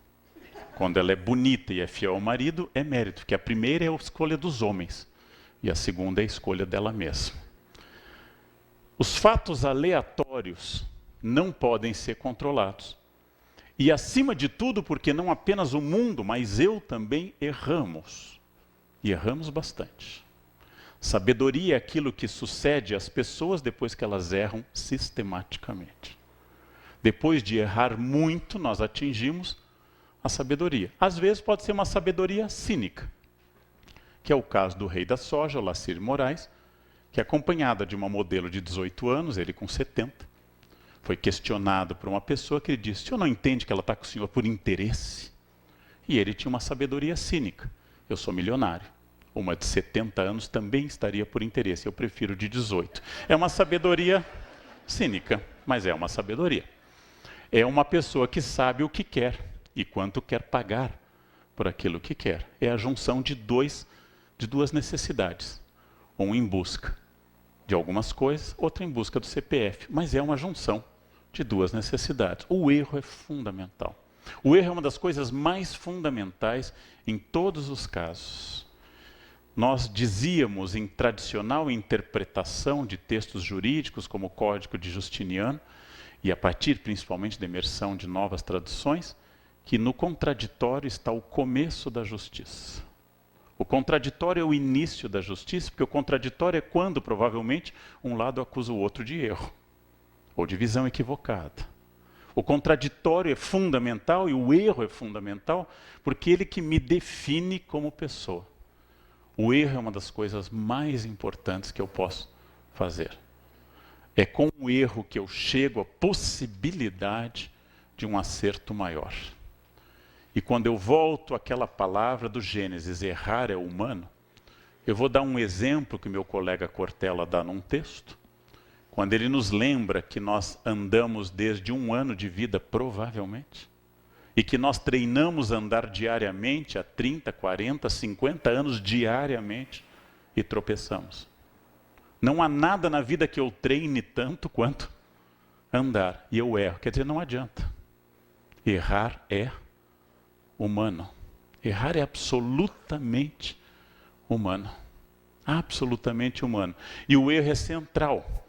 Para que eu defina, por exemplo, que eu tenho que ter objetivos, e um dos objetivos mais fortes da vida é estabelecer um plano de trabalho, porque não há nada pior que uma pessoa inútil. E por trabalho eu entendo qualquer trabalho, inclusive voluntariado social. Não há nada pior que uma pessoa que não tem nada para fazer. Trabalho define meu limite da ética, trabalho define negociação, trabalho define uma carreira que me estabelece. E como eu já disse uma vez, é a frase de um colega meu da Unicamp, quando eu reclamei do excesso de coisas na chefia do departamento, ele me disse: Leandro, todo mundo enche o saco. Família enche o saco. Vizinhos enche o saco. Reunião de condomínio é um monumento à encheção de saco. Patrão enche o saco e paga. Patrão é bom. Isso mudou minha vida. Eu pensei que a maior parte das pessoas enche meu saco e tira dinheiro da minha carteira. E o patrão é o único que enche e coloca. Patrão é o melhor enchedor de saco de todos. Por quê? Estabelecer uma carreira é negociar permanentemente. Quando eu estou trabalhando, eu tenho que negociar. Essa negociação vai desde a temperatura do ar-condicionado, dividindo homens e mulheres em 2 grupos inconciliáveis, até ruídos, sons, maneira de comer, capacidade de se comportar numa reunião, negociação. E eu só consigo negociar quando meu narciso está mais ou menos equilibrado. Negociação é uma arte. E as pessoas sentem o impulso de dar opinião permanentemente. Nesta era de comunicação fácil, um conselho: não deem tão facilmente. Entendam isso como centrado na opinião. Vocês podem dar, pertence a vocês, é livre, mas queiram saber se a outra pessoa quer receber, ou se é algo significativo. Negociação é fundamental, e negociação é uma arte, e as pessoas que negociam melhor são mais felizes e mais eficazes no trabalho. Valores são constituídos inicialmente pela família. Ainda que nós tenhamos ladrões tradicionais de famílias muito bem constituídas, o valor é constituído pela primeira noção de certo e errado dado pelos pais na infância. E aqui vem um problema nosso. Em função de nós não queremos traumatizar filhos, nós estamos com dificuldade de deixar claro valores e sanções sobre estes valores. Hoje é inaceitável violência física e até prevista como um delito. Porém, há coisas muito mais fortes que eu posso fazer com um filho do que bater nele. É tirar a senha do Wi-Fi, por exemplo. Isso é de uma violência enorme. Trocar a senha e não dá-la. Isto, ele vai preferir um tapa. Dá para negociar um tapa? Há coisas que eu posso fazer para que, como diz Aristóteles, ninguém nasce com valores morais. Eles não são inatos, ao contrário do que acreditava Platão. Tem que ser ensinados. E como os pais não querem traumatizar, eles estão evitando educar. É preciso educar. É preciso educar, e educar é, do ponto de vista freudiano, estabelecer pequenos traumas superáveis. O que é um trauma superável? Meti o dedo na tomada, levei choque, eu aprendi. Eu fui educado que eu não devo meter o dedo na tomada. Cabe aos pais supervisionar a quantidade e a intensidade desses traumas, porque alguns são insuperáveis. Cuidar dos seus filhos, mas transmitir valores. Uma família constituída é aquela onde há atritos, Mas é inadmissível, e eu acho isso o fim do mundo, que numa família, uma criança de 4 ou 6 anos decida coisas, decida férias, decida restaurante.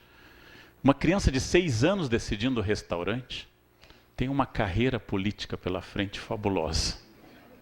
Porque literalmente ele é centrado no seu mundo e não negocia. Um pai que protege o filho mimando está criando um imbecil.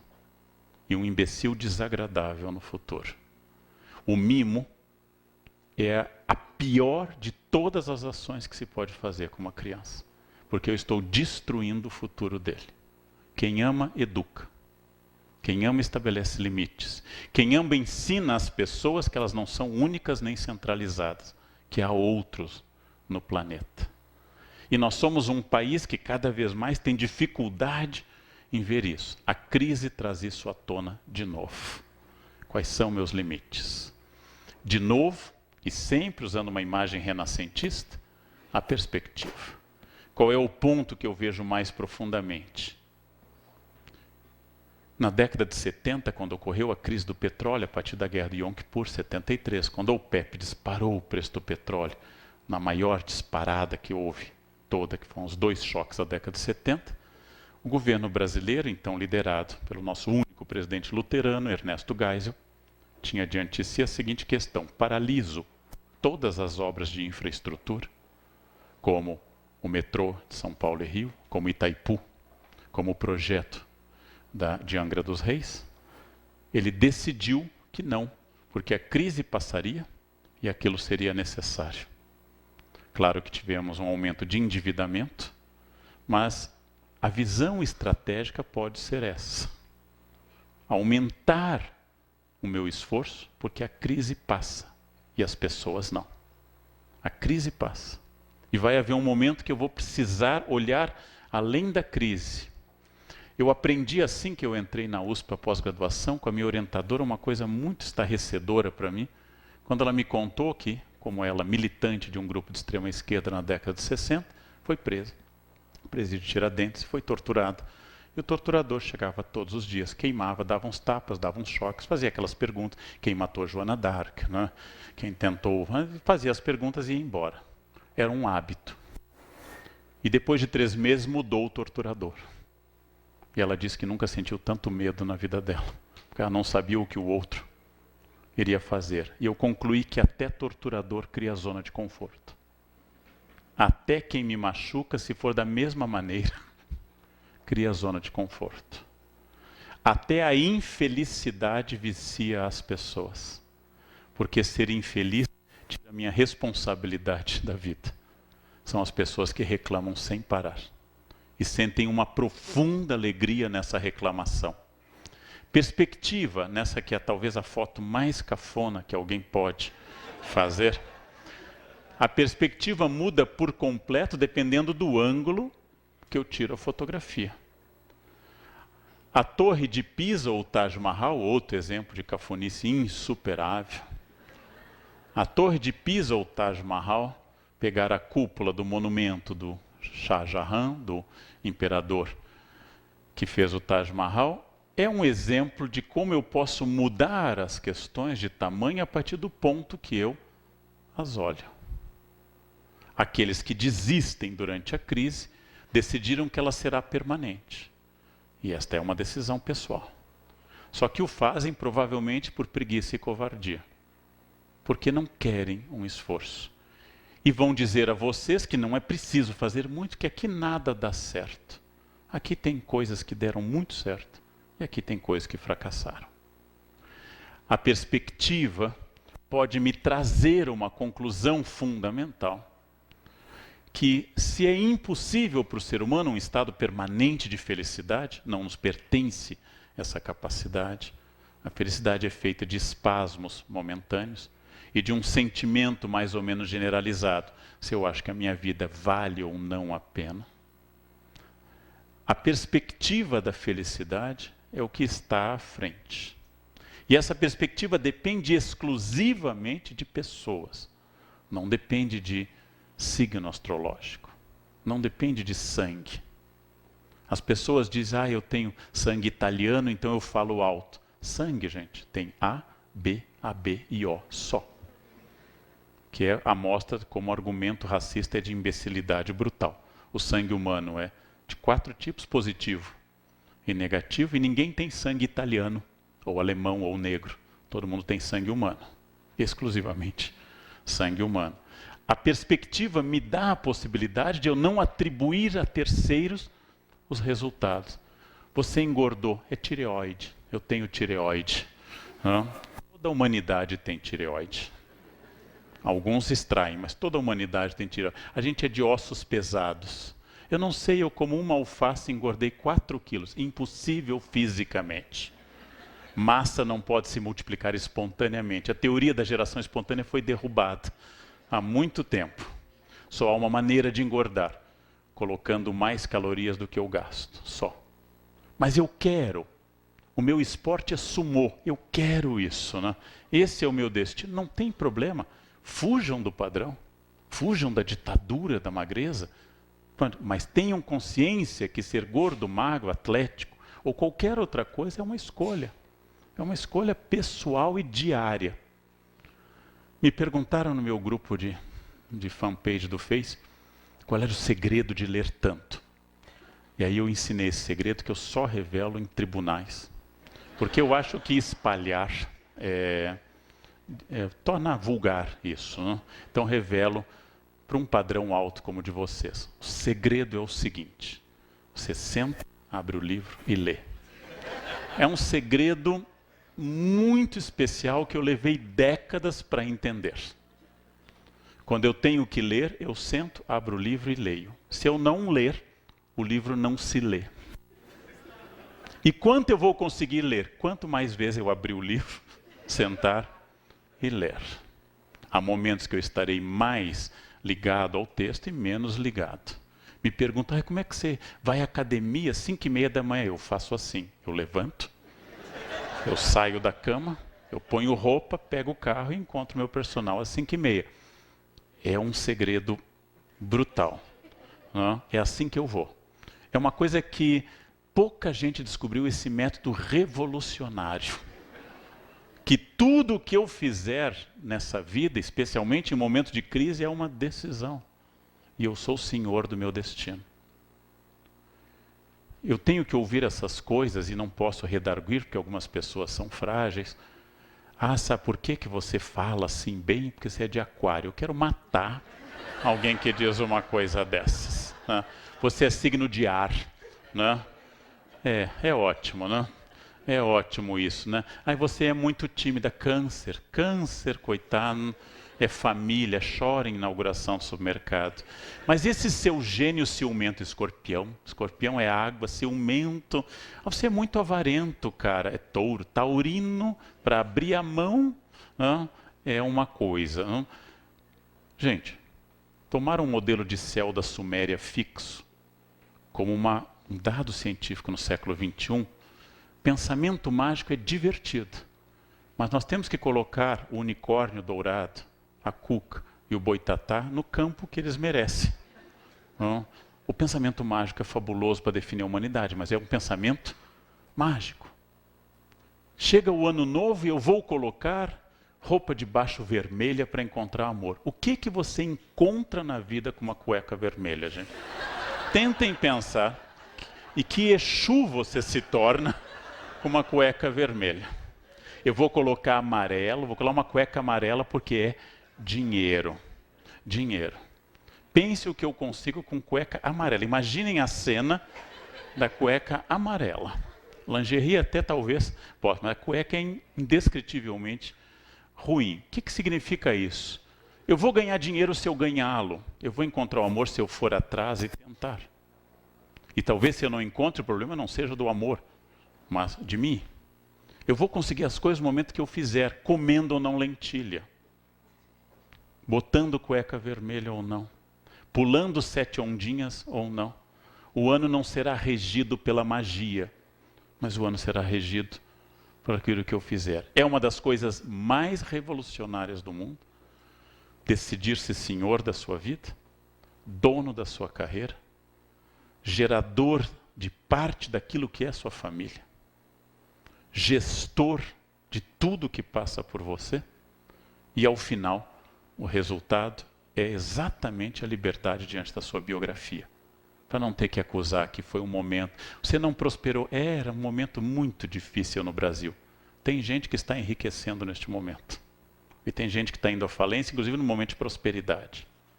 Ah, mas era muito difícil. Tem gente que está estudando agora. E tem gente que não está estudando. Tem gente que está pensando coisas e tem gente que está sem fazer nada. Tudo depende de mim até um ponto. De novo a fortuna.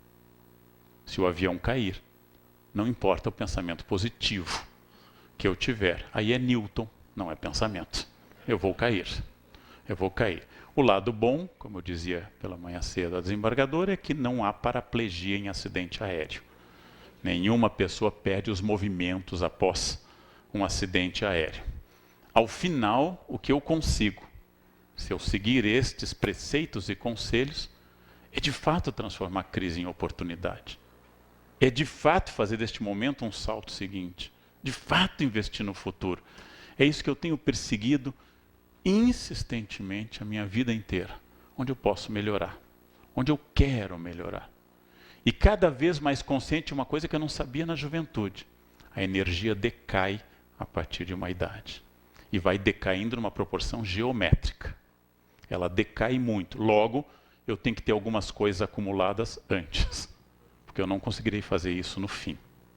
Eu tenho que me preparar e saber de cada fase uma fase nova e um desafio novo. Experiências novas. Sair da minha zona de conforto. Porque nada mais tedioso que alguém que se repete infinitamente. E parar de culpar esposa, filhos, governo Dilma, chefe, políticos, momento econômico, por fracassos ou por sucesso. O governo sempre fará o que lhe cabe fazer. Extrair o máximo do meu dinheiro e não fazer nada de útil com ele. Essa é a função desde que surgiu o Estado a partir de 3.200 a.C. Sempre fará isso. Porque, como disse Maquiavel, a lógica do poder é o poder, não é o bem-estar comum. É claro que eu vou lutar por um governo de bem-estar comum e ético. E vou lutar, e meu filho lutará, e meus netos lutarão. Ao final, se eu consigo fazer essas coisas, o prêmio pode ser uma vida que vale a pena. Felicidade ou infelicidade não é um acidente. A não ser que eu sofra de depressão grave, precise de medicação, e é uma doença grave, que ocorre a gente às vezes que trabalha muito, e alguns que não trabalham muito, mas é uma doença grave. Acabei de ler um livro sobre isso, O Sol do Meio, o Demônio do Meio-Dia. É uma doença grave. Mas tirando esses casos, que podem ser tratados de depressão, felicidade é uma escolha. O que eu realmente quero? Quem eu quero ter ao meu lado? Quais são as pessoas realmente significativas? Quais são meus objetivos? Quanto eu quero a cada década de vida ter como amigo, como projeto profissional, como bens ou como experiência de vida? Quais os pontos que eu vou cuidar e quais os pontos que eu vou largar? Quais as pessoas que eu vou enfatizar e quais as que eu vou me afastar? E quais são as experiências de fato que são significativas? Respondendo isso, eu respondo a frase que fundou a filosofia ocidental, com Sócrates: conhece a ti mesmo. Essa frase fundante estabelece isso. E este é um acréscimo enorme na vida da gente. É relativamente simples, mas cumprir isso leva a vida toda. É relativamente simples. Como é que alguém fala tão bem inglês? Como é que fulano tem um corpo tão bom? Por que cicrano tem um carro tão bom? Por que naquela família as festas são tão legais e na minha nem tanto? Porque alguém fez. Porque alguém agiu. Então, ao invés de se refugiar no ressentimento e na inveja, ampare-se na ação. Ampare-se na decisão. Isto é absolutamente prático. A autoajuda diz que se você fizer X e Y, o resultado é garantido. A filosofia diz que não tem nenhuma garantia para absolutamente nada. Isto é uma verdade. Mas não fazer é ainda mais doloroso do que entregar os pontos. É mais derrotado ainda o ser do que aquele que luta. Então, é preciso fazer essas coisas. E a diferença é visível. Olhem para quem deu certo no sentido estrito da palavra. Não estou falando de bens materiais. Até pode incluir bens materiais. Olhem para quem deu certo. Atrás dessa pessoa existe estratégia. Existe uma estratégia de vida. E pode se dar certo como uma boa mãe de família. Pode se dar certo como um bom jardineiro. Pode se dar certo como um bom funcionário. Não estou falando de êxito financeiro só. Mas atrás tem uma estratégia. O prêmio da estratégia bem feita, insistida e realizada, chama-se felicidade. Esta é a vida que vale a pena ser vivida. Crise, sim. Esta crise vai passar. Ouçam o tio. Vai passar. Porque crise funciona como doença. Tem duas hipóteses. Ou a doença passa, ou eu passo. Nos dois casos, é irrelevante focar na doença. Porque ou eu morrerei ou eu me curarei. A crise ou levará todo mundo para o fundo do buraco, e nós desapareceremos, ou nós vamos superá-la. E aí teremos uma onda de prosperidade. E depois disso, mais uma crise. Depois mais outra crise, talvez pior. Nós teremos agora uma sucessão de períodos. O que eu vou fazer com isso? Perspectiva é olhar longe para isso, estabelecer meta, avaliar, pensar o erro, diminuir meu narciso e usar protetor solar. Sempre. Porque independente do futuro, melanoma sempre é uma coisa muito difícil. Era isso que eu queria dizer a vocês nessa linda manhã em Goiânia. Muito obrigado pela atenção generosa de todos. Muito obrigado.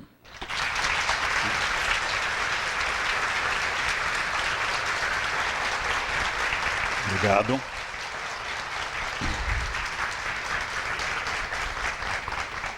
Bom, nós convidamos aqui à frente, agradecemos ao doutor Leandro Carnal por sua notável palestra e convidamos aqui à frente a desembargadora, a excelentíssima desembargadora Cátia Maria Bontempo de Albuquerque, diretora da Escola Judicial da 18ª Região, para fazer a entrega do certificado de participação ao nosso palestrante, doutor Leandro Carnal.